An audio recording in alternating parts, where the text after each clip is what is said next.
NFL, etc, número 8. Terça-feira, 15 de setembro de 2020. Esse ano meio apocalíptico, meio esquizofrênico. Esse ano que aos trancos e barrancos e apesar dos pesares, por incresça que parível, tem NFL. Semana 1 já está nos autos e nós estamos de volta para repercutir o que de mais legal aconteceu na liga, apesar de que depois do tempo de seca e das incertezas sobre a realização da temporada, qualquer coisa a gente está gostando e achando bom, né, Wallace? Apesar da derrota protocolar esperada do seu Dolphins querido pro Patriots comandado pelo Cam Newton, você gostou da primeira rodada no geral? Tudo bem contigo? Como é que você tá? Tudo tranquilo, Ticas. Um abraço pra você, a galera que tá ligada de novo na NFL. Agora, NFL, etc., com temporada já rolando. Derrota, como você disse, era protocolar mesmo, até porque eles soltaram aquele vídeo na sexta-feira explicando que eles iam ficar no vestiário. Tá tudo explicado. Então, tranquilo, ficaram no vestiário do hino, no jogo, ficou todo mundo por lá. E agora é realmente a empolgação. Primeira rodada é aquele negócio, né? Gente se destacando, que não vai se destacar no resto da temporada, times ainda chegando no lugar, times completamente perdidos, que você sabe que não vão a lugar nenhum, outros que parecem campeões, mas que também vão afundar durante a temporada, e outros que vão crescer. E aquela enormidade de latinhas no lixo, né? Muita cerveja no domingo. Primeira rodada no ano normal, já não dá pra tirar muito parâmetro pro resto da temporada. No ano de pandemia, menos ainda, né? A única coisa que a gente sabe é que o Ravens vem forte como sempre. Eu sou o único aqui desse podcast que pode, né, ficar tranquilo em relação ao desempenho do próprio time, porque entra ano e sai ano, ele tá de contender, e não é de piada igual nosso outro amigo que já tá ali esperando também não. Nosso representante oficial da torcida Giants Brasil, com certeza tá preocupado, ou será que ele ainda tá confiante que apesar da derrota cachapante pros Steelers na estreia ontem no Monday Night, ele acha que ainda tem chance de Super Bowl? E aí, Vitorino, como é que você tá? Tudo bem? Tudo tranquilo, fala galera do NFL, etc. Acachapante é uma palavra muito forte. Eu diria que foi uma vitória por pouco Pittsburgh não consegue levar. Foram dois momentos, duas situações ali que viraram a dinâmica do jogo e aí acabaram levando esse resultado. Mas eu vi algumas coisas que eu gostei bastante do time do Giants e eu sigo tranquilo e sossegado, não vou nem dizer wild card, nós vamos chegar possivelmente como campeões da divisão, lutando por um campeonato de conferência, e Super Bowl é certo, a gente só não sabe contra quem ainda. Talvez você tenha uma chance, Ticas, quem sabe. A melhor estatística que eu vi sobre o jogo do Giants ontem foi Saquon Barkley, 8 corridas para 8 jardas, uma média de 1 jarda por corrida. Vamos ver, né? O importante é o otimismo do Vitorino, deixa a gente animado também com o desempenho dos Giants. Enfim, sem direito à réplica dessa vez, esse é o nosso primeiro episódio, como o Wallace disse, com a temporada rolando, mas o formato continua o mesmo que você já conhece. O primeiro bloco, o Headlines, com a repercussão das principais notícias da semana. Na sequência, o Treta na TL, com as polêmicas em campo, na mídia e nas redes sociais. E para fechar, o TD ou Fumble, com o nosso voto de apoio ou reprovação nas notícias mais inusitadas da semana.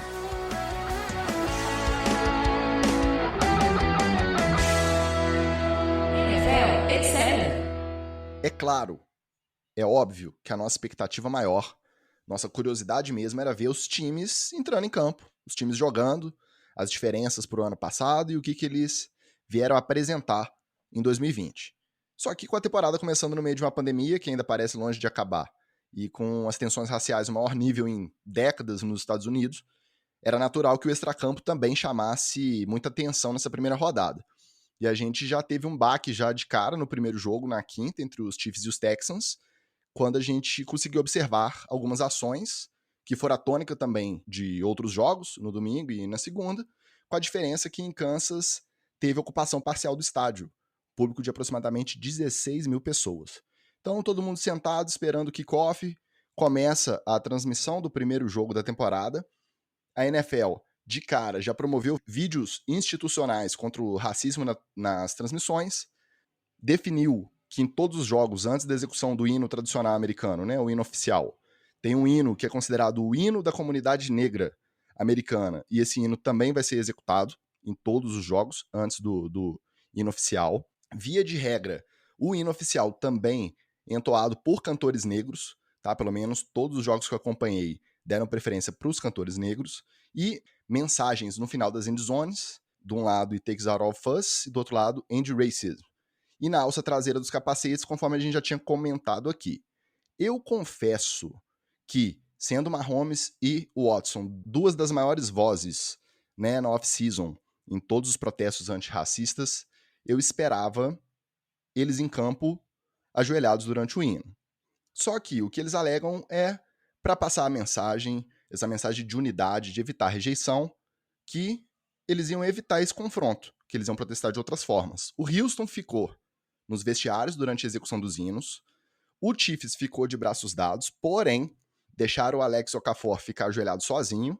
Então, assim, dá pra ver que não é uma coisa que foi combinada unânime, né? Se ele ajoelhou. E aí, eu acho que passa uma sensação ruim, dá um gosto estranho. A gente sabendo que eles fecham com certo, que eles são dois dos que tomam mais frente, e um companheiro de time ajoelhado sozinho durante o hino. Enfim, na sequência, o Houston entrou em campo, os dois times ficaram de braços dados no centro do campo, antes do cara coroa, e aí foi possível ouvir, né, estádio mais vazio, e aí na transmissão ficou claro. A galera xingando, muito torcedor falando que tava ali só pra ver eles jogando futebol, que eles não tinham nada que se manifestar. Vocês concordam com Mahomes e Watson no sentido de evitar o confronto para passar a mensagem pode ser a melhor estratégia? Ou, como a gente viu, um protesto totalmente pacífico, que não ofendeu bandeira, que era o que eles decidiram evitar, não se ajoelharam durante o hino para não dar motivo para esse tipo de rejeição e mesmo assim sendo vaiado e xingado pelos torcedores no Arrowhead Stadium. Eu acho que isso vai sempre ter, né? Não vai acabar, e provavelmente nessa segunda semana a gente vai ver essa mesma coisa em Dallas. Porque o Cowboys jogou fora de casa na primeira rodada e agora vai jogar em casa com o público também. O Jerry Jones deu até uma amainada, disse que os seus atletas levaram com maestria, com galhardia, no caso, essa questão dos protestos e tal. E também disse que não orientou os atletas diretamente, né, que a gente sabe que é um dos donos mais reacionários, né, da liga, mas a gente sabe como é o público também no Texas e em Dallas, então provavelmente a gente vai ter uma reação de público, já que vai ter um terço do estádio, tá, ou um pouco menos, lá em Dallas também. E aquele negócio, né? O radical sempre vai ter de um lado e de outro, e eles são mais barulhentos, geralmente. Acho que a atitude do Watson e do Mahomes acaba sendo um pouco mais equilibrada, até de pensamento, mas não sei se mantém também, caso ocorram outros casos, que provavelmente vão ocorrer, porque os Estados Unidos ainda é um país muito racista e a violência policial é uma realidade, e as tensões se acirrando cada vez mais, chegando próximo à eleição. Então, provavelmente a gente vai ver outros protestos mais veementes durante a temporada, e eu acho que para esse primeiro momento, como era de se esperar uma unidade, uma tentativa de que tudo se tornasse num ponto comum, acho que a atitude dos dois líderes foi legal. Eu confesso que, particularmente, eu gostaria de ver uma atitude um pouco mais incisiva, assim, por parte dos dois, tanto do Watson quanto do Mahomes.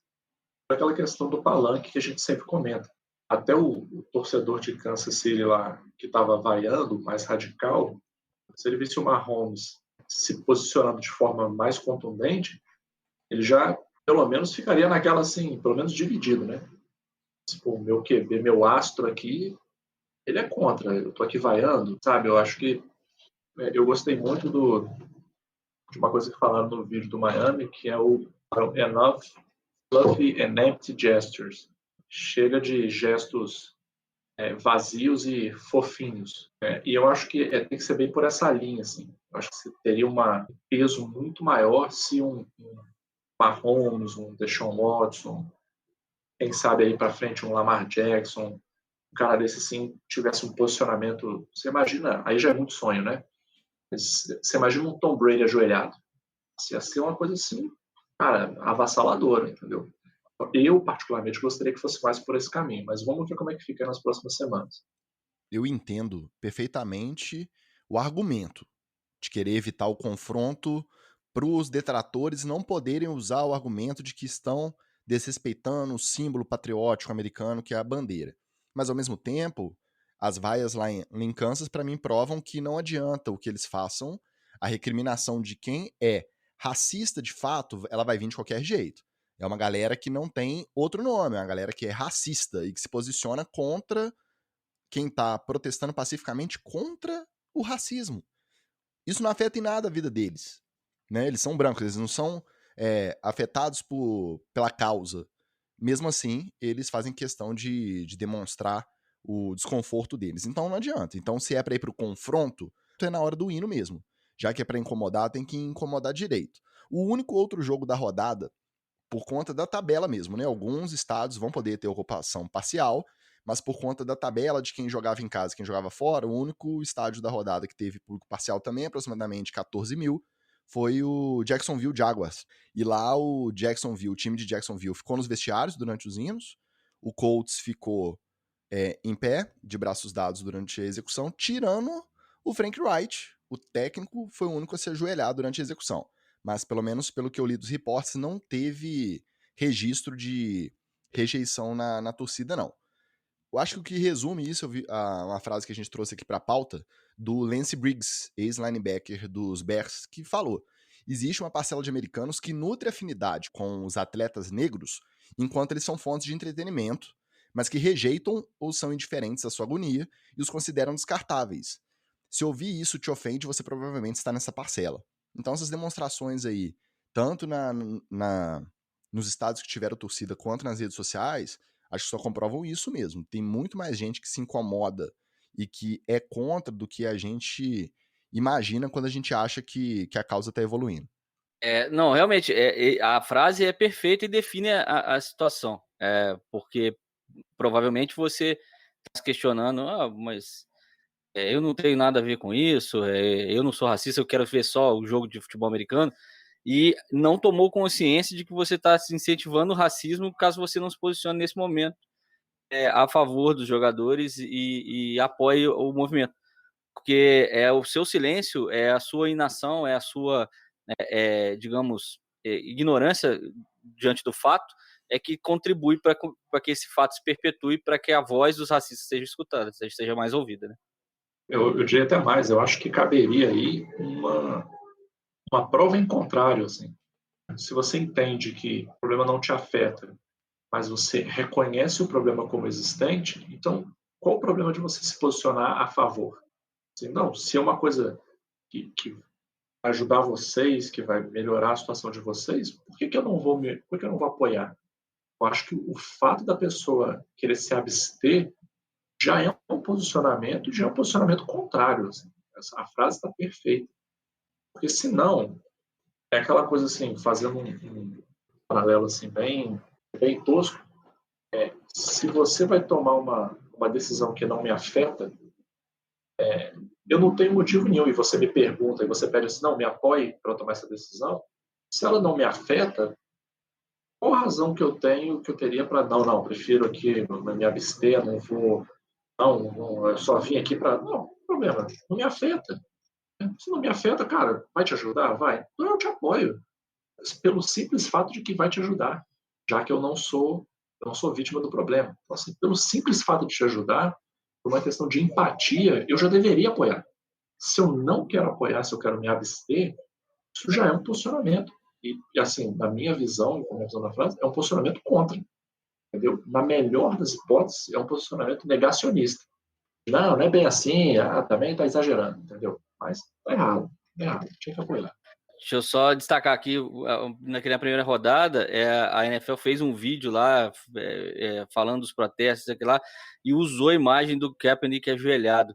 O Eric Reid, que é safety do Carolina Panthers, caiu de pau, tweetou essa segunda-feira, né, ontem, dizendo que é no mínimo diabólico o que a NFL faz, usando os protestos de 2016 do Kaepernick, que já vinham martelando sobre isso e tal, e que ele foi punido da forma que a gente já falou aqui várias vezes, né, etc., dizendo que foi punido da pior maneira possível, que não parece nenhuma punição, né? Não foi uma punição, a liga não chegou e puniu ele, eles só alijaram ele e foram encostando o Kaepernick para fora da liga, e para fora da liga ele continua até hoje, mesmo numa temporada que tem pandemia, que as pessoas podem pegar Covid, que vários times têm vários QBs que não têm qualidade nenhuma para estar em campo, e ele realmente continua alijado da liga. Então, o Eric Reid lembrou muito bem, e a definição dele, para mim, é perfeita. É diabólico a NFL usar a imagem do Kaepernick nessa hora, nesses protestos.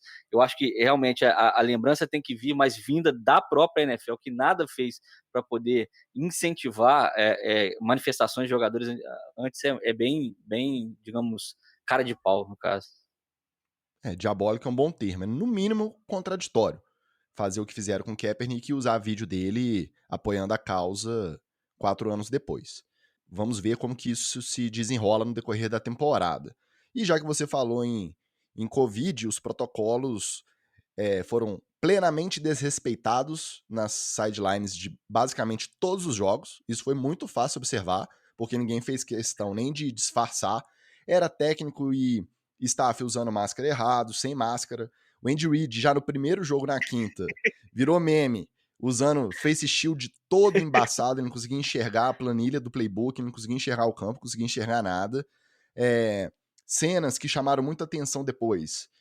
Tudo bem, a gente vai comentar daqui a pouco a vitória do Washington Football Team. Foi uma vitória, uma das maiores zebras da semana, uma vitória com a defesa muito dominante, 8 sacks no Carson Wentz contra os Eagles, e comemoraram dando a bola do jogo no vestiário para o Ron Rivera, que começou o tratamento contra o câncer essa semana, fez sessão de quimio essa semana.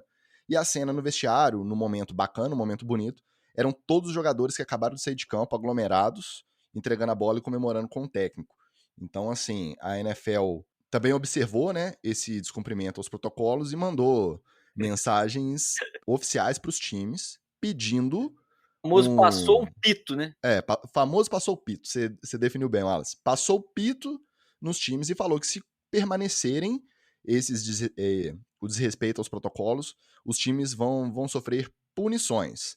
E aí teve o caso do Steve McVay, né, Magal? Olha, o Steve McVay, eu vou te falar um negócio. Ele que é tão preocupado com a imagem dele, quer sempre aparecer fortinha, quer sempre aparecer malandrão, como é que ele me faz uma dessa? E o pior, o que eu achei mais bizarro, ele sem máscara e tampando a boca para falar jogada. Jovem, a solução tá na sua cara, literalmente.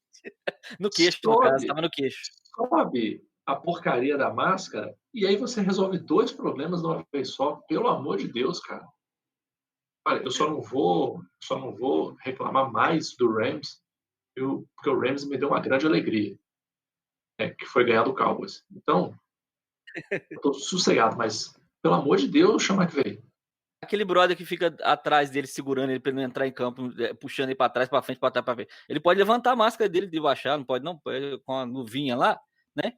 Junta de álcool gel, levanta a máscara, estica a máscara e segura a cintura. Faz serviço completo, né? Vai no para-brisa e pega o para-choque. Agora que o Vitorino falou não vai falar mal porque o Rams ganhou dos Cowboys, que eu lembrei que o líder da NFC East é o Washington Football Team, porque ganhou do Eagles. Os Cowboys perderam pro Rams e o Giants, obviamente, né, como já esperado, perdeu pro Steelers.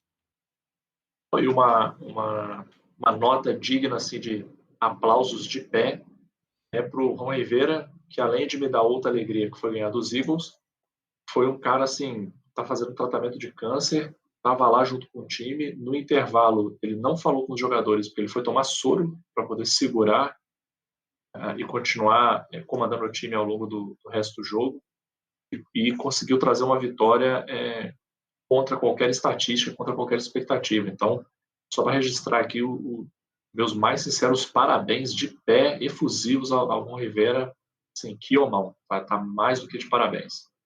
Já que falamos do Washington Football Team e começamos a falar do campo e bola, vamos falar que os resultados, alguns surpreendentes, outros nem tanto.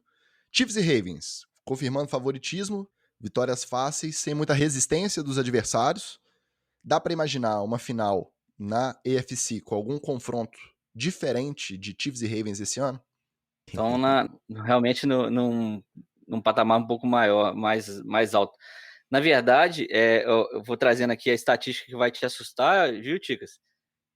O Ravens, ele passou mais e correu menos em todos os jogos que o Lamar Jackson esteve em campo como titular. Foi o jogo que menos correu e que mais passou, ou seja, tem aí uma mudança que a gente vai ver se vai se consolidar para os jogos para frente ou se foi só uma mudança para essa primeira rodada, mas o Lamar Jackson não está mais usando aquelas corridas malucas que ele fez durante a temporada passado, que via costurando e até se colocava em risco em algumas delas para poder ganhar jardas, e usou mais a sua mobilidade para estender a jogada e achar o passe em profundidade, achar o passe um pouco mais longo. Foi algo que eu estava notando e aí fui consultar as estatísticas e realmente são 23 jogos com ele e esse foi o 23º, na verdade, na ordem das corridas do Ravens. No Kansas City, a gente notou um pouco a troca de alvos, né? O Tyreek Hill, ano passado, era muito acionado na última temporada, era alguém que você contava que receberia pelo menos uns 5, 6 passes no primeiro tempo, mais 4, 5 no segundo, e dessa vez foi o Sammy Watkins que foi o alvo preferido do Mahomes. A gente tem que tirar o Travis Kelce dessa conta, porque ele é o alvo maior e mais seguro do Mahomes. E destacar também o jogo corrido, que foi bem, bem diferente do ano passado do Kansas City, mas bem competente também. Eu acho que a gente não vai ver nada de muito diferente em relação a Chiefs e Ravens. Vai ser isso aí o resto da temporada. Salvo, obviamente, né, algum evento externo do tipo algum jogador desses dois times ir curtir uma festinha, pegar um Covid e espalhar para o resto do time, né? Isso pode acontecer. Mas se isso não acontecer, eu não vejo muita diferença. Sempre vai ter aquele jogo que vai perder, aquele jogo besta que vai perder, porque todo ano tem, todo time tem, né? Então, não vai ser muito diferente disso. Correndo por fora, boas apresentações do Patriots com Cam Newton, né, uma estreia aguardada, e o Pittsburgh, que ganhou do Giants, do nosso Vitorino, e são dois contenders que correm por fora ali. O Titans suou sangue para ganhar do Broncos no Monday Night, mas também teve 4 chutes perdidos seguidos do kicker, a gente vai comentar depois também. Temos que falar sobre o Gostkowski. Me fala aí do que vocês viram. É lógico que a primeira rodada é ruim de prognóstico, como a gente falou na abertura. Mas, tirando Steelers e Patriots, para fazer frente a esses dois na AFC, quem vocês enxergam? Eu acredito que na AFC acho que vai ficar entre esses mesmo. O Steelers me surpreendeu muito a defesa, como está azeitada, né? Assim, não teve tanto trabalho, deu mole pra caramba. E a gente comentava aqui do treino de fumble, né? Que o técnico se jogou lá na bola, né? O técnico do Giants, para poder fazer aquela média com os jogadores. O primeiro lance da temporada foi um fumble. E a galera se jogou na bola, pelo menos esse treino já valeu, né? Já valeu essa pulada na bola. E aquela bomba do seu quarterback aí, o Zé do Giants, que surpreendeu até a mãe dele, né? Que nem ela esperava um TD daqueles naquele momento. Realmente, esse mole deu a defesa dos Steelers. Depois amassou o tempo inteiro o Giants e ficou difícil não jogar mesmo. O futebol americano tem uma coisa que eu acho muito importante da gente sempre olhar nos jogos, que são algumas jogadas-chave que elas viram o psicológico do jogo para um lado ou para o outro. O que eu vi desse jogo do Giants e do Steelers foram alguns momentos assim, a maioria a favor dos Steelers, mas teve alguns momentos assim a favor do Giants. Então, essa recuperação de fumble mesmo, isso tinha que ter virado TD. Assim. Você não pode sair com field goal numa situação dessa. Você estava na cara de gol com o Saquon Barkley. Pelo amor de Deus, isso aí é Patriots e Seahawks no Super Bowl, cara. Ali é dar a bola no Saquon 3 vezes. Acabou, não tem que inventar moda. Tá nele, ele Uma hora ganha, ele chifra alguém pra ele dentro da ganha uma endzone. jarda, na outra ele ganha outra jarda. Eu falo assim, pô, será que a terceira vai ser dele? Vai ser dele, uma hora ele vai entrar, cara. Então, eu acho que teve esse momento que já deu um pouco de virada para os Steelers. Teve aquele passe bizonho do Daniel Jones, já também a goal line para fazer o TD. Não tinha a menor necessidade de jogar fazer aquele passe. Isso virou, né, isso dá muita moral para a defesa do Steelers está funcionando maravilhosamente bem. Mas eu gostei, assim, teve algumas coisas aí no jogo que eu gostei bastante. Achei o Andrew Thomas, senti muita firmeza nele. Pegou o Dupree logo de estreia e, assim, o Dupree é animal. O cara é um animal. Ele é um pouco embaixo do radar ali, o pessoal presta muita atenção nele, mas o cara é um animal. O Jones, ele realmente, assim, ele é um segundo anista, então ele melhorou, eu senti um avanço dele, mas quando ele está sob pressão, ele não consegue ler bem, isso é um fato. Eu gostei da defesa do Giants, digam o que quiserem. O Martinez, cara, pelo amor de Deus, eu até comentei aqui com um grande amigo, aliás, já mando um beijo para ele, o Paulo Sugai, outro fãzaço do Giants lá de Brasília. Eu não lembro a última vez que o Giants tinha um LB que você falava assim, cara, esse LB é brabo. Não me lembro, vou ser muito sincero. Vou estar falando da memória aqui, não me lembro. E o Martinez, cara, sangue no olho total. Então, assim, eu acho que o Giants pegou um time que está muito bem. O Big Ben, cara, parece que ele voltou assim, saiu do formal, até correr, ele correu, lançou muito bem, leu a defesa do Giants muito bem.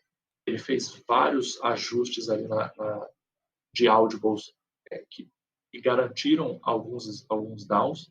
Então, eu continuo animado com o Giants, continuo vendo o Giants no Super Bowl, mas para muitos times, esses primeiros jogos são off-season, né? A gente vai ter muito ajuste aí. Eu espero que o Giants faça uns bons ajustes aí para os próximos jogos. Lembrei de você, Vitorino, que eu vi uma manchete sobre o jogo de ontem dizendo que o Big Ben traz o swag de volta ao Pittsburgh e por isso que ele lidera o time nas vitórias. E é mais ou menos isso também, porque o time fica mais confiante, fica mais Pittsburgh, mais de imposição com o seu QB, lançando bola com gente pendurada nele. Ontem ele fez realmente o que ele está acostumado a fazer. Não se absteve a momento nenhum do jogo, bateu o cotovelo no chão, tomou pancada no joelho e disse que tá tudo normal, tá tudo do mesmo jeito que era antes das contusões, né? E lembrar que o joelho dele também estava machucado, a gente fica falando muito do cotovelo, né? Mas, voltando aqui à divisão, respondendo a pergunta do Ticas também, tem dois times que poderiam entrar nessa briga, né, Ticas? A gente até falou aquele que ele voa embaixo do radar, que é o Tennessee Titans, mas me pareceu pelo jogo de ontem que eles precisam de um kicker. Infelizmente, o Gostkowski ele falhou 4 vezes, tudo bem, decidiu o jogo, mas não é assim. Sem kicker, sem special teams, Bill Belichick já ensinou que esses caras ganham jogos, decidem jogos por 3 pontos e 3 chutes. O Tennessee Titans precisa, e eles estão empolgados demais com o Tannehill passando. Eu já sofri isso na pele, eu sei que quando o Tannehill empolga, vai dar M, então era melhor eles continuarem o jogo corrido muito fixo e de vez em quando jogando uma longa ou outra. Me parece que até a estratégia de jogo deles mudou bastante nesse contexto e pode prejudicar na temporada. Falando sobre outro time que poderia se tornar competidor, o Raiders, que agora parece que consolidou um jogo corrido com o Josh Jacobs, estreou muito bem, o Williams também jogou muito bem essa estreia, mas eles me parecem não ter um quarterback capaz de conduzi-los a um Super Bowl, conduzi-los a uma final de divisão, no caso. O Derek Carr não tem talento mesmo, na minha opinião, para poder sustentar esse time. Mas vai que esses dois aí, talentosamente, consigam arrancar aí um monstro de dentro do Carr e vão aí avançando, tornem-se competidores para poder tentar aí pelo menos uma final de divisão, né? A gente fez uma brincadeira no título do episódio com o confronto da velha guarda e a nova guarda, né? A gente viu que não são novatos, Mas os quarterbacks jovens, draftados há menos tempo, foram muito bem. A gente já falou do Ravens e dos Chiefs, com o Lamar Jackson e o Mahomes. O Big Ben salvou ali um pouco o lado da velha guarda, porque ele foi bem contra o Daniel Jones. Daniel Jones não foi mal, errou, mas teve bons lances também, ficou ali no meio do caminho. Falando de kicker, que o Wallace já citou aí, o Gostkowski perdeu 3 field goals e 1 extra point, mas acabou conseguindo fazer o field goal da vitória. Teve um outro, Randy Bullock, que comprometeu um pouquinho o resultado de um dos símbolos da nova guarda, o Joe Burrow, quarterback calouro, estreando, conseguiu puxar o Bengals para um drive final ali com chance de vencer, e um field goal de 31 jardas, Randy Bullock foi e errou. O field goal, na verdade, não era nem para vencer, levaria para o overtime, para a prorrogação, mas daria a chance do Burrow comandar uma campanha vencedora. Menção honrosa para a falta do AJ Green, né? Que ele faz uma interferência de ataque e mata o que seria um touchdown, no caso.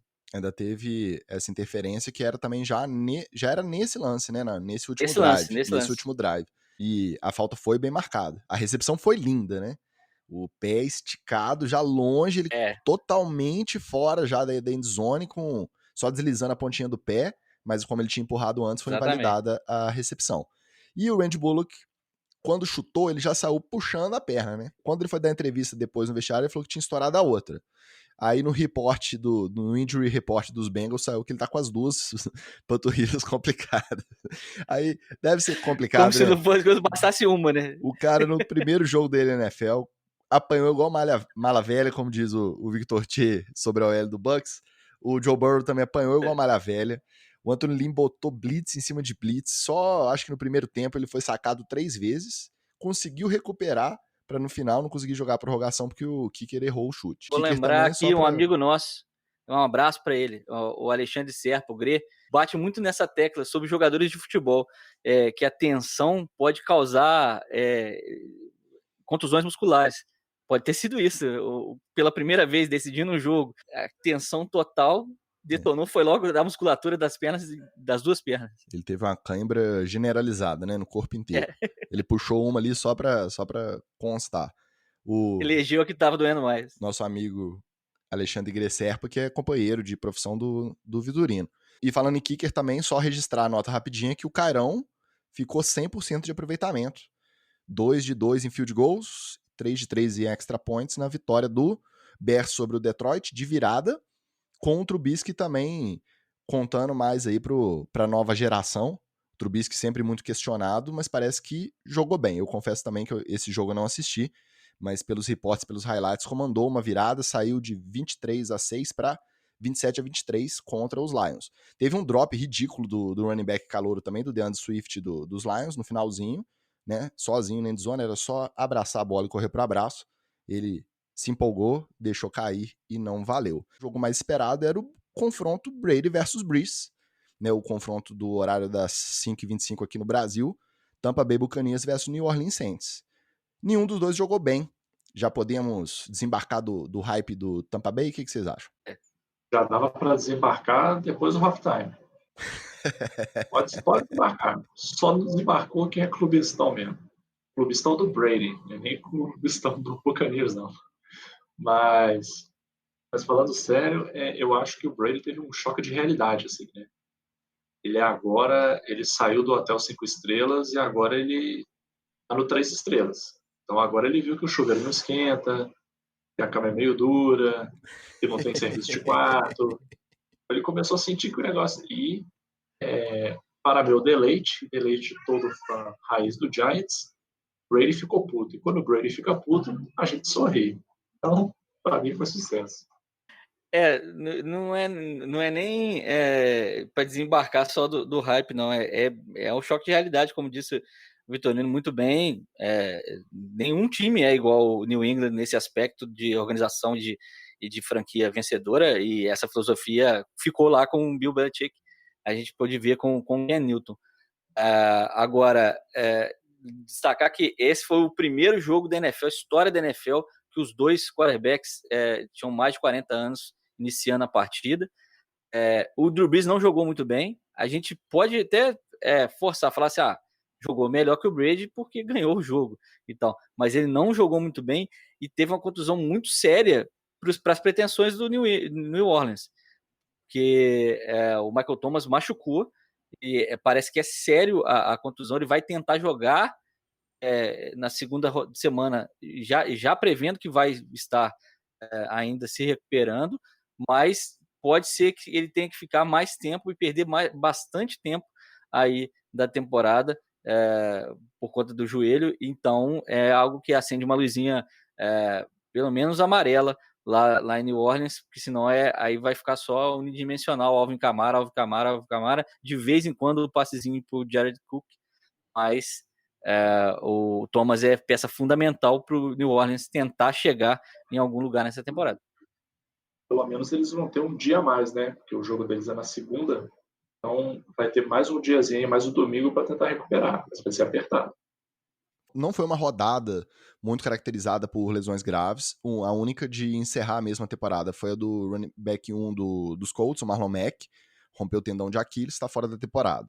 Mas tivemos essas lesões assim preocupantes de times contenders. Teve o Michael Thomas, que você citou, teve o George Kittle, que levou uma pancada no joelho, saiu do jogo, voltou meia bomba, e ele parece que é um cara que não gosta muito de dar o braço a torcer com lesão, né, naquela de ser um motivador do time, de estar sempre muito motivado, pode até agravar, dependendo da lesão. Amanhã a gente vai ter uma noção melhor no injury report também, quando for liberado. Le'Veon Bell, que bateu de frente com a Dan Gaze na off-season, falando que o time disse que ele estava com uma lesão no adutor da coxa, ele disse que não estava. Lesionou justamente o quê? O adutor da coxa. Já está no IR já. Lá vem Frank Gore para sua 48ª temporada de running back Mortal. 1 do New York Jets. Também não tem previsão de volta o Le'Veon Bell. E o James Conner, tornozelo de novo. Infelizmente, parece que o cara não é canelinha de vidro, vamos falar no popular. Né? Tá sempre machucado, no primeiro jogo da temporada já se machucou. E a sorte do Steelers é que o Ben Snell, que o substituiu, parece que assumiu o primeiro. É a fábrica de running backs dos Steelers, né? E jogou muito bem quando o James Conner foi para o vestiário. Seguindo os confrontos nova e velha geração, um muito marcante pra gente aqui do podcast, que a gente queimou a língua com gosto, foi o Jaguars ganhando dos Colts. A gente apostava que seria a redenção de Philip Rivers, e pelo visto ele também pesou o lado dos quarterbacks veteranos, jogou mal, interceptações, pick six, a defesa de Jaguars que ninguém dava nada. Acho que o Jaguars tem um número absurdo, assim, 16 hooks no 53 do roster final. E Gardner Minshew, que a gente falou tanto mal na semana passada, que era só mais um bigode na sua televisão. O cara teve um rating quase perfeito. 19 passes em 20 tentativas, 173 jardas e 3 passes para touchdown. Foi eleito o jogador ofensivo da semana na conferência EFC. E aí, mais fácil o Bigodudo manter a regularidade nesse time dos Jaguars ou a gente acertar a nossa previsão sobre a carreira dele? Destacar que o visual evoluiu, tá? O visual não é mais só o bigode, ele tem o bigode, o complemento, assim, parece o Giba, quando jogava a Olimpíada e tal, o bigodão dele. E o cabelo tá grande, o cabelo tá lá, achei que era... Se fosse mullet, eu tava draftando ele pro meu fantasy agora, vou pegar no waiver lá, que ele tá dando sopa no nosso waiver, ia pegar ele agora, se fosse mullet. Mas como não é mullet, é só o cabelão mesmo, evoluiu o visual, o jogo dele é esse mesmo, Ticas. Eu nem achei isso tudo não, porque a defesa do Colts me pareceu muito soft, muito mesmo. Os lances, realmente, pouca pressão em cima do Minshew, e ele já no ano passado demonstrou talento para poder passar a bola. O jogo corrido entrou do Jaguars também, e o Philip Rivers vai sofrer, já estamos vendo isso já, com a mesma OL desgramada que sofreu o Andrew Luck. Porque a OL não protegeu em momento nenhum o Rivers. O Rivers foi pressionado quase que o jogo inteiro. O Jaguars, se não tem muita experiência na NFL, a defesa, principalmente, que tem muito calouro, a energia tá lá. A vontade de jogar na NFL tá lá e a vontade de ir atrás do QB também. Então, barbas de molho com esse Colts aí, porque se ele continuar apanhando assim, o Rivers não é de ficar calado, no caso, porque o Andrew Luck é a melhor pessoa que eu conheci no futebol americano, né? Que o rapaz apanhou 4 temporadas seguidas e não falava um A da OL dele. Ô Vitorino, o Rivers, querendo ou não, já estava acostumado com L ruim lá nos Chargers, apanhava também. Você acha que ele já pode ir para aposentadoria tranquilo, sabendo que ele não vai conseguir chegar no Super Bowl mesmo?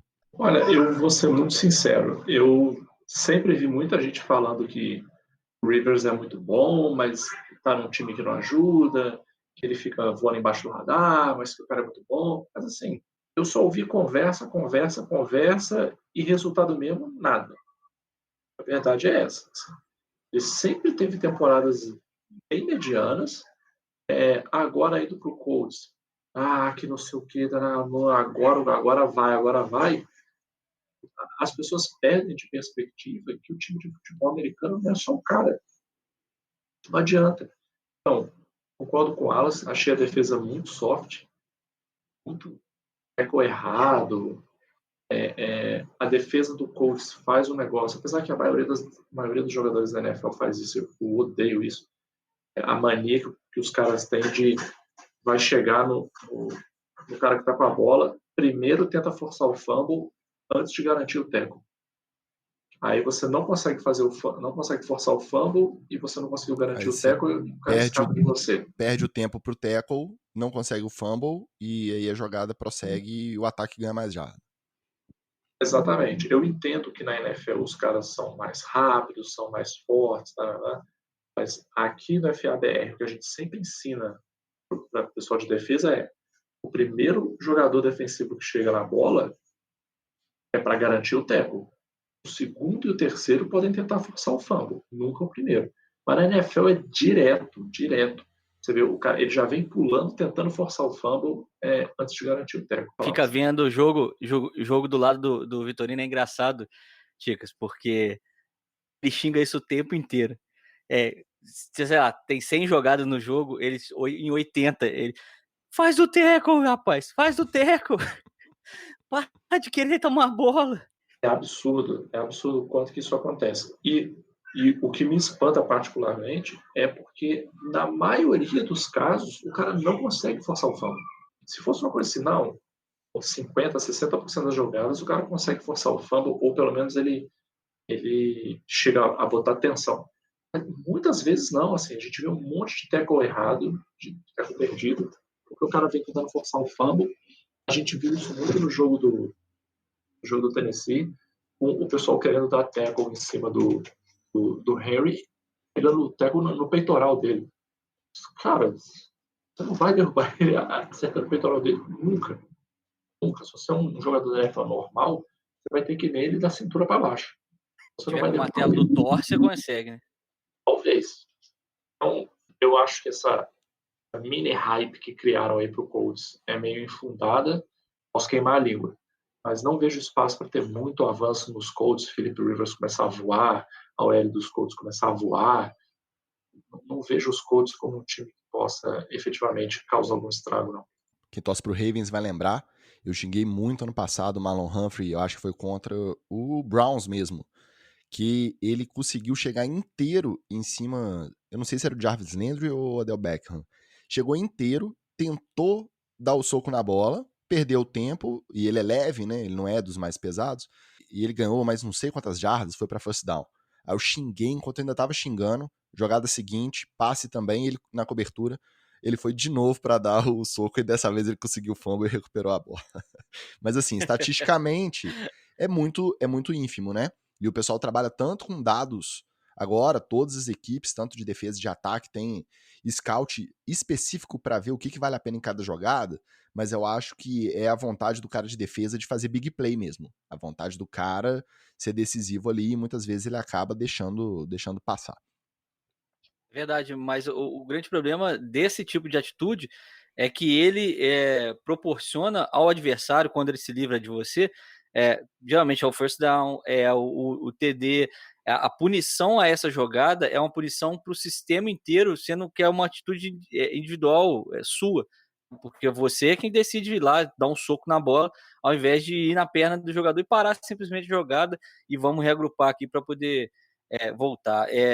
Essas chamadas aí tem que ter um pouco mais de atenção, principalmente os coordenadores defensivos, e aí, obviamente, quem segura mais, controla mais seu time na mão, consegue segurar o ímpeto dos caras, né? A outra mini zebra da rodada, já que já falamos de Washington vencendo o Eagles e do Jaguars vencendo os Colts, foi o Cardinals vencendo o 49ers, o atual campeão da NFC.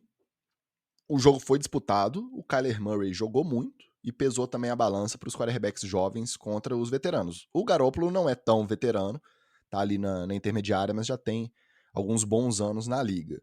E o Josh Allen também, vitória protocolar dos Bills contra os Jets, que teve uma atuação muito boa, pesando para a galera mais nova também. E aí vem uma estatística interessante. Russell Wilson, que já tá mais pro lado dos veteranos, né?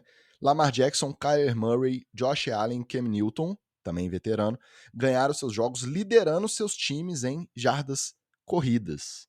Então, às vezes o jogo corrido do time não foi tão forte, mas as read options e as design runs dos quarterbacks ali funcionou, que foi uma beleza nessa rodada. Não sei se tem a ver com o fato da pré-temporada mais curta, das defesas mais despreparadas, vamos dizer assim, né? As defesas mais sem ritmo. O que você acha, Vitorino? Eu acho que tem um pouco da questão do ritmo da defesa, sim. Como a gente falou mais cedo, para muitos times, para não dizer para todos, né? Esses primeiros jogos vão ser os jogos de preseason. São jogos onde você vai fazer ajuste, onde você vai ver que tem coisas que não funcionam, coisas que funcionam. Acho que tem um pouco disso também.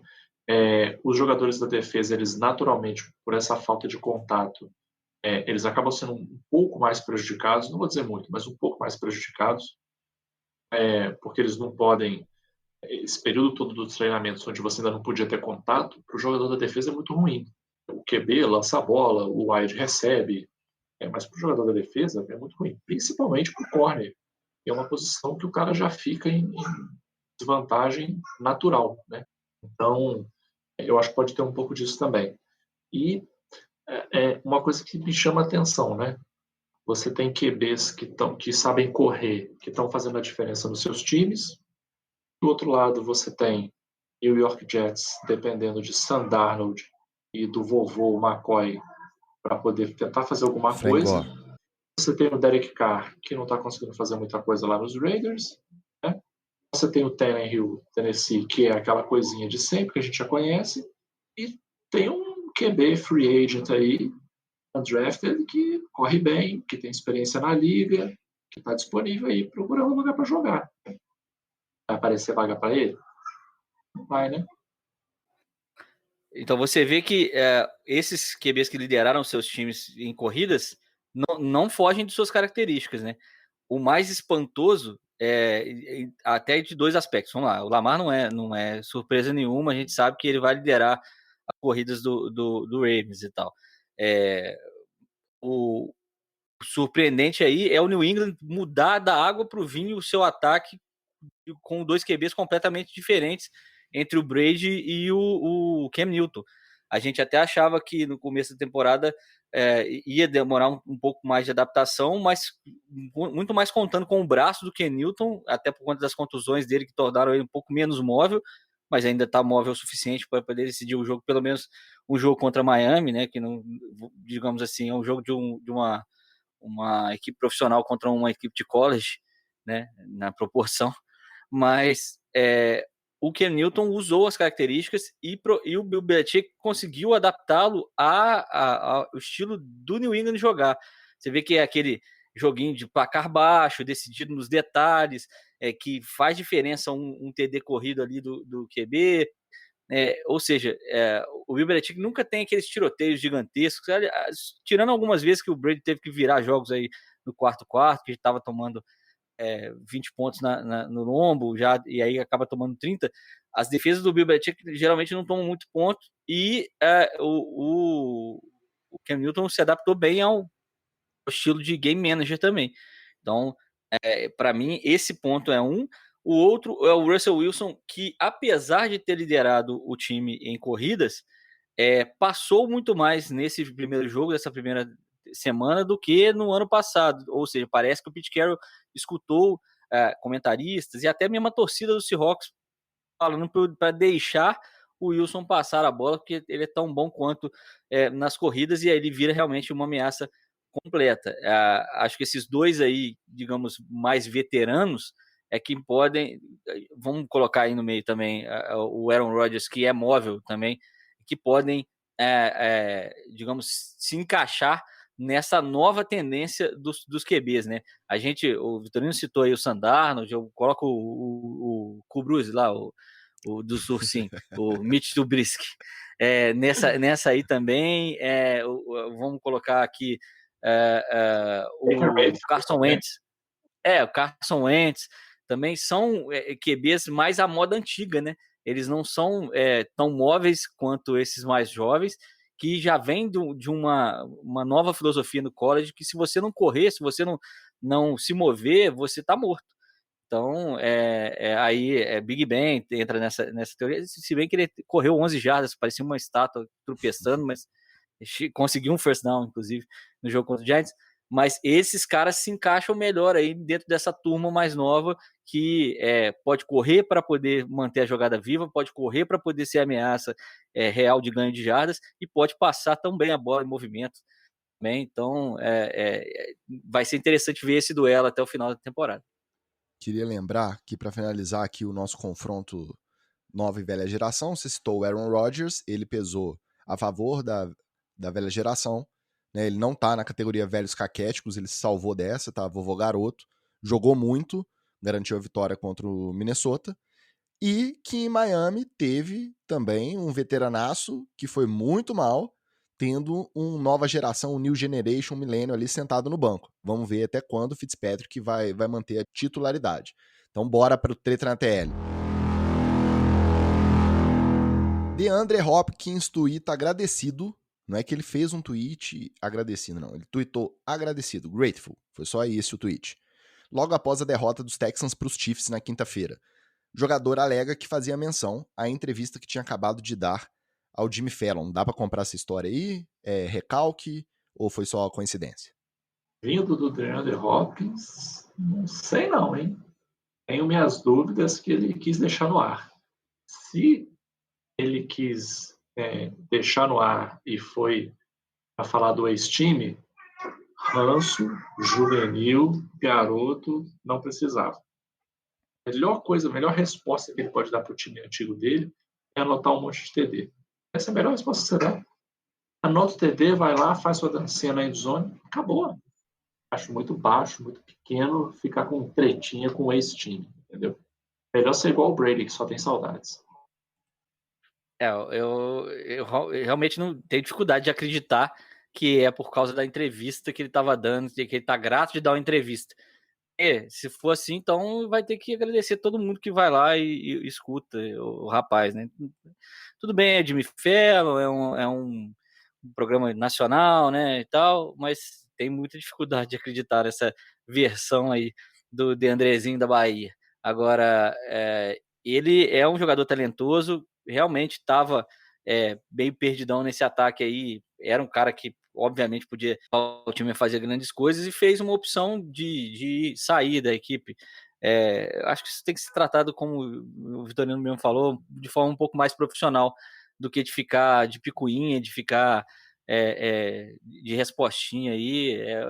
Segue a vida. O ambiente de futebol americano é tão profissional, é tão, digamos, cercado de profissionalismo, que não cabe essa manifestação bem infantil, no caso, né? Só para ressaltar, o Vitorino, ele não chegou a fazer TD e fazer a dancinha para provocar, mas ele recebeu 14 passes para 151 jardas. Ele recebeu sozinho, jogando com o seu novo BFF, seu novo melhor amigo, Kyler Murray. Ele recebeu sozinho no jogo dos Cardinals contra os 49ers mais do que todo o corpo de recebedores do Houston contra os Chiefs. Então acho que algumas respostas já tem aí também. Deixa twittar, a tretinha é bom porque dá pauta pro nosso bloco. Só serve pra gente mesmo.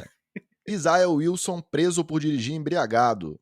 Calouro de primeira rodada dos Titans, left tackle, Tava na Covid List pela segunda vez, já esteve antes. Mês passado foi pego participando de uma festa universitária. Tentou fugir, mas não conseguiu, a polícia pegou, assinou o equivalente ao termo circunstanciado de ocorrência deles lá, e dessa vez, só recapitulando, ele foi preso por dirigir sob influência de álcool, mas não é porque teve uma blitz, não. Testemunhas disseram que ele estava dando cavalo de pau entre duas avenidas, entre duas esquinas lá em Nashville, e aí ele bateu. Aí a polícia chegou, percebeu que ele não estava muito puro, fez o teste e deu nisso.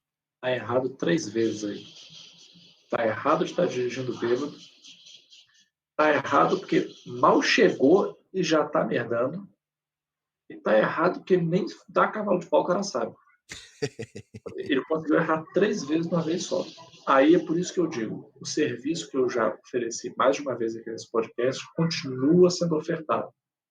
Esses caras precisam de um assessor para evitar de fazer merda, porque não tem condição. Se fosse um caso assim de joguei meu primeiro jogo, joguei demais, fiz TD, me empolguei na comemoração, ainda assim não deveria ter feito, mas pelo menos teria uma desculpa. Como a gente falava, eu sou ex-aluno de colégio militar. Lá no colégio militar o pessoal falava uma frase que eu odeio, mas que infelizmente é verdade, que é explica, mas não justifica. Então, se ele tivesse ganhado o primeiro jogo, explicaria, mas não justificaria. Mas ele nem ganhou, o cara só chegou e já chegou para fazer. Olha, sinceramente, se eu sou o GM, a minha vontade, eu sei que tem dinheiro envolvido, a minha vontade era cancelar o contrato na hora. Corta, assim, saiu do DY, apareceu no primeiro dia lá no treino, tá aqui, queridão, pode assinar, esvazia o armário, tchau e benção. O cara ficar o resto da vida com esse negócio na cabeça, assim, de entrei na NFL e não entrei, porque eu sou dodói. É caso para rebaixar pro Practice Squad na hora, né, cara? Assim, tudo bem, pode ser um grande talento, mas já vê que a cabecinha não tá no lugar, né? A cabecinha, ela tá naquele, digamos, competição por swag aí que o Magal adora, né? O Vitorino gosta aqui de querer ser o centro das atenções mesmo quando tá fazendo besteira.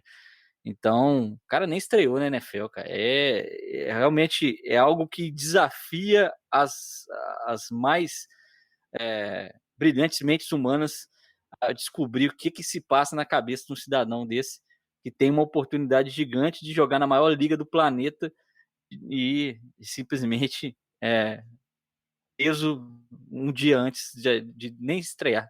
Se ele bebe, vai dar cavalo de pau. Se ele vai em festas universitárias, vocês acham que ele usa máscara e álcool em gel nos momentos de folga? Então, o risco vai além. Usa. O risco vai além. O risco vai até colocar a temporada do time inteiro a perder e comprometer a saúde, não só dos colegas de time, mas dos familiares dos colegas de time e tudo isso que a gente já sabe como que acontece. Quantas vezes ele entrou na Covid List? Essa já é a segunda, ele já estava na segunda. Então ele estava na Covid Então, List, vamos não podia estar treinando, né? Estava isolado, cumprindo o período fora do centro de treinamento e dando um cavalinho de pau na esquina. Não tem playbook para estudar, não? E quem nunca viu, o amigo ouvinte aí que nunca viu o tamanho do playbook da NFL, consulte nosso amigo Google, só por curiosidade, bota assim, playbook NFL, vai no Google Imagens, não precisa olhar o playbook não, vai no Google Imagens, você vê o calhamaço que é um playbook da NFL, esse desgraçado do time tá em casa sentado estudando em vez de estar fazendo festa. da sua apostila de física do cursinho que você vai ter mais ou menos a noção do que é. Presidente Trump diz em convenção que os jogos foram boring as hell. Em tradução livre, chato como inferno, chato pra caramba, chato pra danar.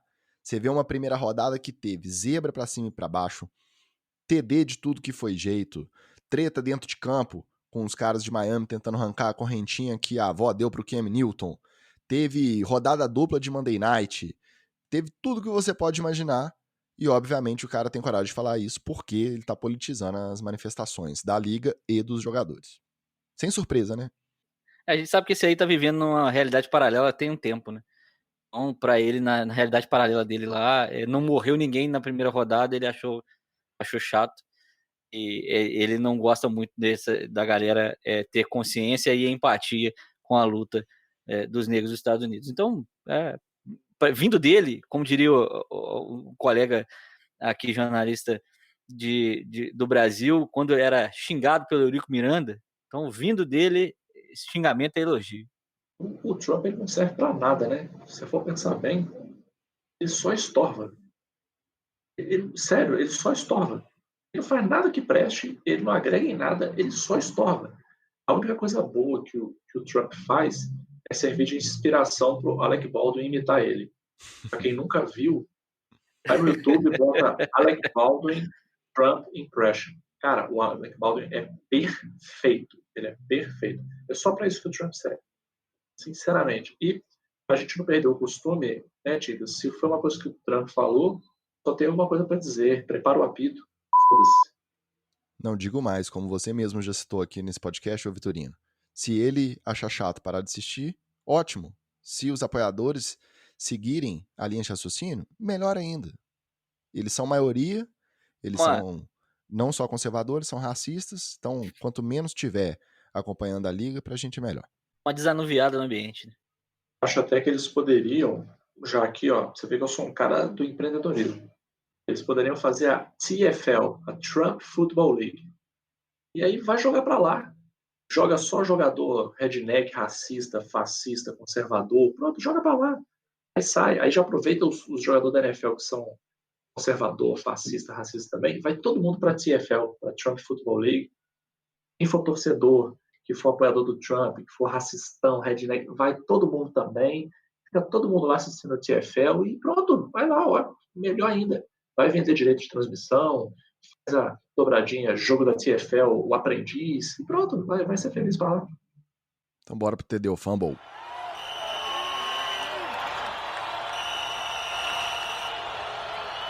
Penalidades de segurada, as faltas de segurada, na primeira semana de 2020, caem vertiginosamente. Total de 18, contando todos os jogos da primeira semana de 2020. Comparando com a primeira semana de 2019, foram 82 chamadas de segurado. É o menor número em 20 anos. TD ou fumble? Aí o TD ou fumble, ele é condicional, né? TD ou fumble, vocês acham que os jogadores de linha simplesmente se educaram para não fazer? Ou a juizada tá deixando o pau quebrar? Eu acho que é fumble, querendo ver mais fumble, no caso. A juizada deixou rolar mesmo, porque, como bem o Vitorino pode falar aí, nas linhas ali, nas trincheiras, tem muita segurada e não dá para ver tudo. O juiz às vezes escolhe um e marca, e teve segurado a defesa, teve segurado o ataque, e quando ele vê, ele marca o que ele vê. Mas eu acho que eles realmente deixaram rolar mais solto e provavelmente é uma orientação para a temporada, até para poder ver mais pressão nos QBs e ver um pouquinho mais de ação ali nas trincheiras, porque as últimas 3 temporadas até a gente vinha notando que era muito holding sendo marcado. Concordo, eu acho que foi bem por aí mesmo. Foi mais uma orientação da arbitragem de não deixar rolar um pouco. A gente viu isso também em algumas outras situações, não só de segurada, mas, por exemplo, naquelas pequenas tretinhas ali pós-snap, quando a jogada termina. Teve várias também que os árbitros deixaram passar, assim, jogador enfiando o capacete na cara do outro, jogador segurando o jersey do outro jogador depois que a jogada já acabou. E eles meio que deixaram passar. Eu lembro de uns 3 ou 4 assim que eu falei, pronto, agora vai ser falta pessoal. E próximo snap, vida que segue.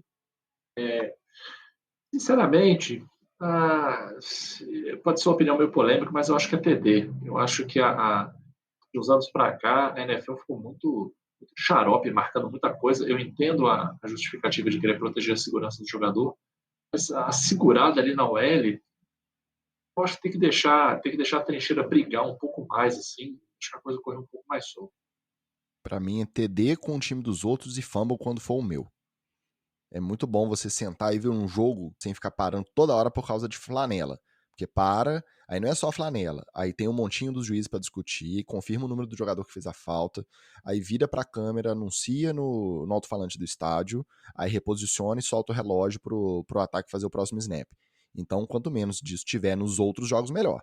Contando que meu time não seja prejudicado, porque quando for, eu vou falar que é fumble. Ô, Ticas, eu tenho até uma dúvida aqui, uma coisa que eu reparei. Os árbitros todos estavam tirando a máscara para poder falar no microfone, anunciar. Mas eu vejo o pessoal usando máscara e falando no celular. Você escuta Não muito bem. precisa. Não precisa. E mais, você pode botar o microfone por dentro da máscara. Ele é um microfone tipo do Madonna, que a gente apelidou na comunicação. Você coloca ele atrás da orelha e fixa ele. Os juízes do Brasil usam mais esparadrapo, né? Negócio mais espalhafatoso. Mas dá para você fixar ele em direção à sua boca por dentro da máscara. Pronto, acabou. Você vai falar ali de dentro da máscara mesmo e não vai estar abafado. Eu não entendo. As pessoas, às vezes, o Chama que veio mostrou isso. Né? Às vezes elas são mais desinteligentes. Elas não é nem que elas são burras, não. Elas desaprendem o que elas já aprenderam. Vamos ver se a Liga vai mandar memorando também, dando pito, como diz o Wallace, para as equipes de arbitragem. Semana 2 a gente confere. Bruce Arians faz críticas públicas aos erros de Tom Brady na partida, na coletiva pós-jogo. Atitude oposta ao que o Belichick sempre fez em New England. Entendeu, Fumble?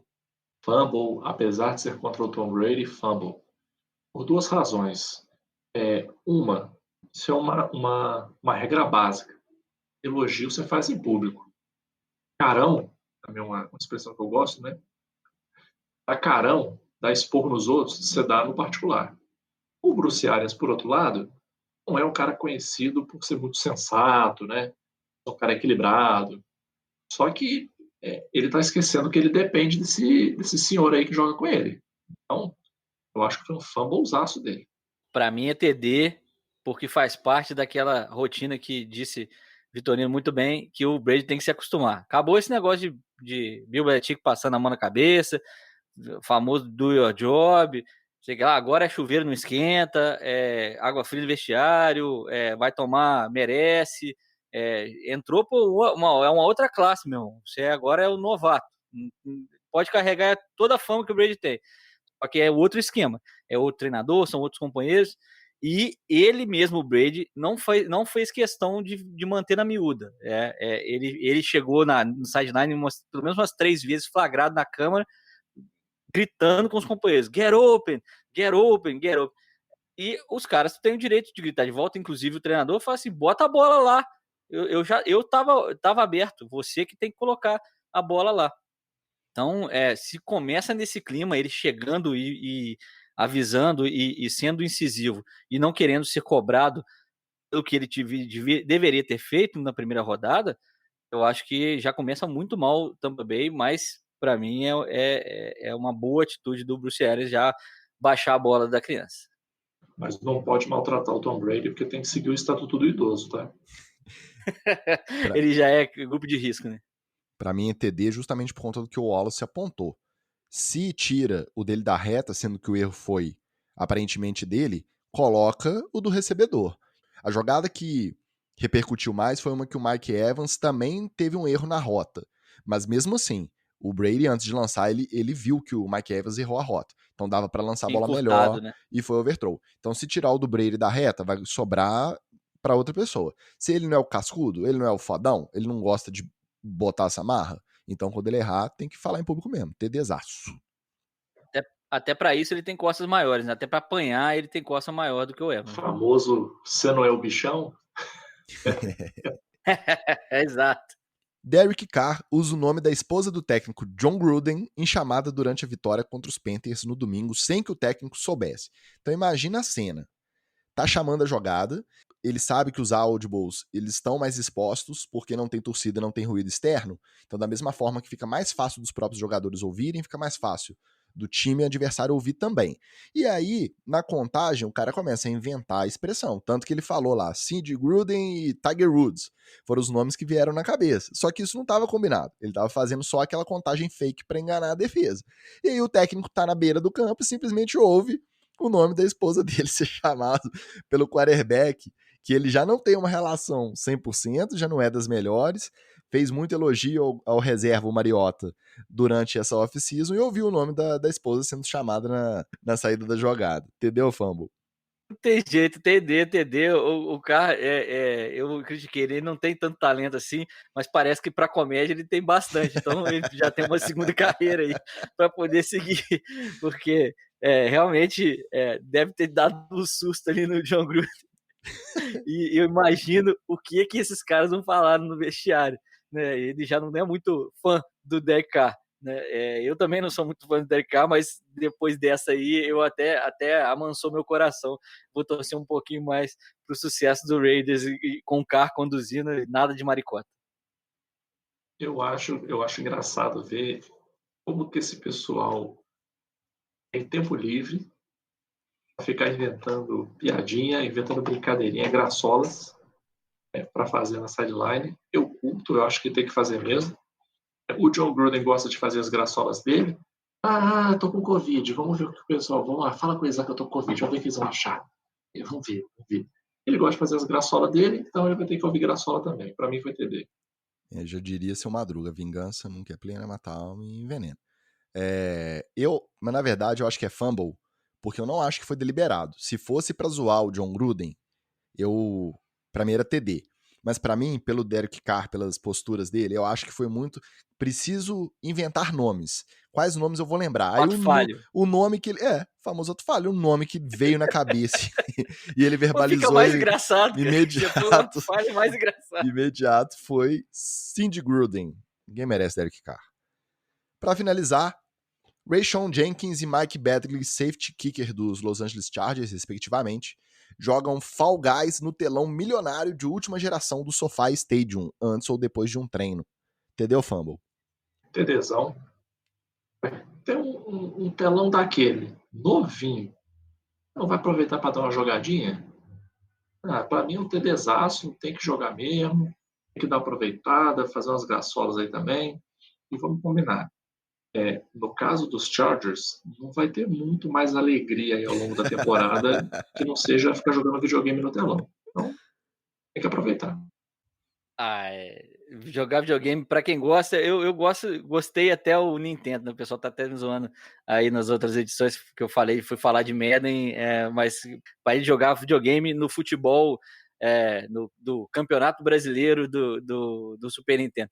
Mas num telão daquele dá até vontade de voltar a jogar, né? Imagina ali se jogar esses jogos modernos de Warfare aí, de estratégia, um LoL, alguma coisa assim, ali naquele telãozão. Eu acho que é TDzaço. Pra mim é TD, mas justamente pelo contrário. Fall Guys, pra quem não conhece, é um jogo todo bonitinho, coloridinho, cheio de bonequinho infantil, e aí os dois sentados igual criança nos computadores de controle jogando no telão. Eu acho que é o sonho de todo moleque que já jogou videogame alguma vez na vida, né? Então ficamos por aqui, galera. Seus destaques para a próxima semana, próxima rodada. Os confrontos não estão lá grandes coisas, mas, como sempre, depois de tanto tempo de seca, não vamos deixar de sentar e assistir tudo que for possível. O meu é óbvio, Ravens e Texans, eu acho que vai dizer muito sobre a campanha dos dois a seguir, principalmente os Texans, obviamente, começou 0-1 contra os Chiefs, né? Então, o cara que fez a rodada não deve gostar muito do Bill O'Brien, não, né? O cara que fez o schedule, a tabela. Primeira semana Chiefs, segunda semana Ravens. Mas eu acho que é interessante porque o Browns não ofereceu resistência mesmo na primeira. Qual que é o destaque da próxima rodada para vocês? Para mim vai ser a vitória fácil que o Giants vai ter em cima do Bears. Vamos ter um desconto aí nessa segunda rodada. E eu, particularmente, vou ter que aproveitar essa segunda rodada para poder me divertir e gritar à vontade, porque na outra semana, dia 27, eu vou ter que assistir o jogo bem caladinho, bem quietinho, sem muitas vibrações, porque aí é Giants e 49ers, né? E aí eu preciso manter a estabilidade do ambiente familiar aqui. Eu vou destacar dois jogos que são do nível do meu Miami. Um confronto imperdível entre Browns e Bengals. Esse Bengals em reconstrução, esse Browns que parece detonado há muito tempo. E também tem um do mesmo nível aí da nossa querida estirpe do Dolphins, que é o Dolphins e Bills, que realmente vai ser um provável massacre também. Se o Bills mantiver o desempenho da semana 1, estaremos 0-2 na segunda semana, certamente. Então, mas Browns e Bengals promete também ao contrário. Só para falar que eu não falei só de jogo ruim, tem um Patriots e Seahawks também que promete um bom duelo entre aí os dois quarterbacks móveis e experientes, né? E é no Sunday Night, né? Exatamente, Sunday Night Football, Seahawks e Patriots. Mas eu confesso, Wallace, que eu tô animado para assistir esse Bengals e Browns. Quando fala assim, a gente torce um pouco o nariz, né? Mas são duas histórias interessantes. Você é um otimista? Não, são duas histórias interessantes. A gente vê se o Baker Mayfield vai virar o novo Johnny Manziel logo, ou se ainda vai render mais um tempinho. E o Joe Burrow já estreou com o TD corrido, né? Contra os Chargers, teve esse último drive bom. Depois teve a infelicidade lá do field goal perdido pelo Randy Bullock. E como é sangue novo na liga, eu confesso que eu ainda tô animado pra ver. E óbvio que quinta-feira, né? Tudo bem que tá competindo com a Libertadores, um certo time deve jogar no horário próximo. Mas mesmo assim, quinta-feira, se não tiver nada melhor, vale a pena curtir mesmo que seja um Browns e Bengals. Olha, o senhor e todo mundo que estiver falando mal de ter Browns e Bengals na quinta-feira, dobrem suas línguas, porque vocês ficaram desde fevereiro até agora sem... Fevereiro sempre vem, né? Saber se ia ter jogo, rezando pra ter qualquer negocinho da NFL. Pelo amor de Deus, eu vejo até Lions e Bears. E agora que o Thursday Night vai ser Bengals e Browns, tá todo mundo já... Ai, Bengals e Browns, ai, que jogo ruim. Então, todo mundo calado, sentado, assistindo, vibrando. Tá? Eu acho que o Joe Burrow... eu tô sentindo que ele tá engrenando. Eu vi, assim, o primeiro TD dele ali, eu meio que um flashback dele no college, assim, aquele sangue no olho dele do college. Eu acho que se ele achar esse caminho, ele vai bem. O Baker Mayfield, a única coisa que ele faz bem é propaganda de seguro. Aliás, eu já aproveito para recomendar também as propagandas dele da Progressive, que ele é o dono da casa dentro do estádio, né? Então ele tá limpando, ele cuida, são bem interessantes. É a melhor coisa que ele fez até agora. Aproveito para deixar um abraço pro meu amigo Clayton, que é o único torcedor do Bengals que eu conheço. Não sei se vocês conhecem algum. Se conhecer, aproveita. Vou mandar um abraço também pro Washington Magnético, o pessoal da Magnética do Érico, um dos nossos amigos que tá ouvindo todos os episódios, depois vem e faz perguntas difíceis pra gente. A gente vira e fala assim, ó, a gente sabe de fofoca, tá? Não vem com pergunta difícil que a gente não vai saber responder. O torcedor do Bengals, o Arthur, meu filho, também, porque um abraço pra ele também, Flurbs, Tuzão, abraço pra você, foi pros Estados Unidos e trouxe uma camisa do Bengals pro Arthur, ainda com o Andy Dalton under center. Então, o Arthur queria humilhar mesmo, queria causar intriga em casa, mas o Arthur tem carinho pelo Bengals também. Amaldiçoou o menino já. Aí você não sabe, né? Se é melhor ele torcer por conta própria pro Bengals ou seguir os passos do pai e torcer pros Dolphins. A vida do Arthur não tá fácil. Então ficamos aqui, esse episódio um pouquinho mais longo, porque empolgação de primeira rodada é assim mesmo. A gente vai repetir o nosso pedido. Não dá só o play não, segue a gente pelo menos no Instagram. No Twitter não precisa não, tá? Segue a gente no Instagram, facilita o algoritmo a achar a gente, NFL, etc, tudo junto, @NFL, etc, tudo junto no Instagram. Ajuda a gente aí a compartilhar essas palavras abalizadas que trazemos toda semana. Muito obrigado a você que chegou até aqui, um abraço e até a semana que vem.